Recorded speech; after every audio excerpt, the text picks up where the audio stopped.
এটি নারায়ণগঞ্জের 1,500 না 2,500 বাড়ি দেন তারা মশারি দেন হ্যাঁ 2,500 থেকে আমরা 3,500 ভালো আছেন দেন মশারি আমরা তো প্রবাসী চিকের উপর ভিডিও করেছি হ্যাঁ বুঝছি আমরা প্রবাসী হ্যাঁ মামা এই প্রবাস জীবন আপনার কেমন লাগতেছে প্রবাস জীবন বাবা ভালো না হ্যাঁ? বউ বেড়ি টিয়া চায় হ্যাঁ যখন বউ বেড়ি টিয়া চায় তখন আর প্রবাস জীবন ভালো লাগে না আরা বছর কাম করে টাকা পয়সা দিয়া তারপরে বউ বেড়ির মন পাই না আর- ফোন দিলে এই তা জায়গাটা তো কোম্পানি দিচ্ছেন না হ্যাঁ হ্যাঁ বাবা থাকার জায়গা কোম্পানি দিছে খাওয়া নিজের উপরে তো প্রবাস জীবন এটা কত বছর ধরে আছেন এই প্রবাসে এটা তো এটা কি মালয়েশিয়া এটা বাবা মালয়েশিয়া আমরা এখানে প্রায় 2007 সালে আসছি মানে 2025 সাল 26 সালে পর্ব এটা হইলো 2025 সাল এই জানুয়ারি মাস সামনে ডিসেম্বর তো এটা ডিসেম্বর মাস সামনে জানুয়ারি মাস বলেছি সরি তো প্রবাস জীবন প্রায় হিসাব করেন আপনি 2007 সালে আসলে 2020 সাল কত বছর হয়ে গেছে তো এই পর্যন্ত কাম কাজ কইরা সন্তান বউ বেড়ি বাল বাচ্চা আল্লাহ পালতাছি মালিকে চালাইতেছে চলতাছি কিন্তু বাবা একটা কথা হইলো তারপরও বউ বেড়ির ফোন দিলে এই সেই তোমার বাপ মা এইটা করে তোমার বাপ মা এইটা করে এইটা হইছে সেইটা হইছে এত টাকা দিও তাদের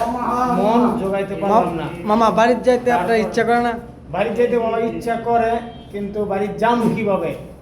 বাড়ি যখন যাইতে চায় মনটা ইচ্ছা করে আপনি তো প্রবাস জীবন অনেক দিন ধরে ব্যবহার করতেছেন দীর্ঘদিন আপনার কি এরকম মনে হয় না যে আমি বাড়িতে অনেকদিন ধরে প্রবাস জীবন কাটাইলাম বাড়িতে যেতে ইচ্ছা করে আবার ওই বাড়িতে যাম যাইয়ে কি করবো এটা যে থাইকে যখন চলতে পারি না আর দেশে গিয়ে কিভাবে চলবে বাংলাদেশের বর্তমানে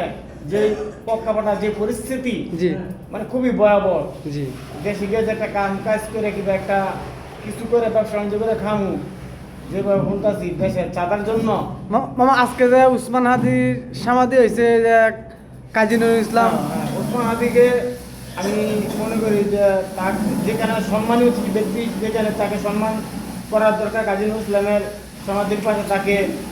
সমাপ্ত করা হলো জি আমি মনে করি যে কাজী নজরুল ইসলামের পাশে সে যোগ্য হয়েছে বলেই তাকে এখানে শুধু আমি আর আপনি বললে না সারা বাংলাদেশ এমন 20 কোটি মানুষই চাইছে তাকে সম্মানীয় ব্যক্তিকে উত্তম জায়গার মধ্যে তাকে সমাপ্ত করার জন্য তো আমি মনে করি তাকে সম্মানীয় জায়গার জন্য সম্মানীয় কিন্তু ওসমান হাদির যাকে তাকে খুন করলো তাদেরকে বাংলাদেশ সরকার অতি নিকটে অতি দ্রুত যেভাবে ইন্ডিয়া যাও আবার যেখানে যাক ইন্টারপোলের মাধ্যমে যেভাবে হোক তাদেরকে আইনা সঠিক আইনের বিচার অনুযায়ী যা করার দরকার সরকার যেন সঠিক দৃষ্টান্তমূলক শাস্তি তাকে দিয়ে বাংলাদেশ 20 কোটি মানুষের মনে যাতে শান্তি পায় এমন একটা বিচার বাংলাদেশ সরকার বর্তমান ডক্টর ইউনূস গভর্নমেন্ট যে বিচার যদি করতে না পারে তিনি এমন একটা প্রসেস করে দিয়ে যাবে পরবর্তী আর যে কোনো গভর্নমেন্ট আসুক বিএনপি আসুক জামাত আসুক যে কোনো গভর্নমেন্ট আসুক আইসা যাতে এই বিচার প্রকৃতি চালাই যেতে পারে তার সুষ্ঠু ও শান্তি বিচার করতে পারে এ বলেই আমার বক্তব্য শেষ করলাম আসসালামু আলাইকুম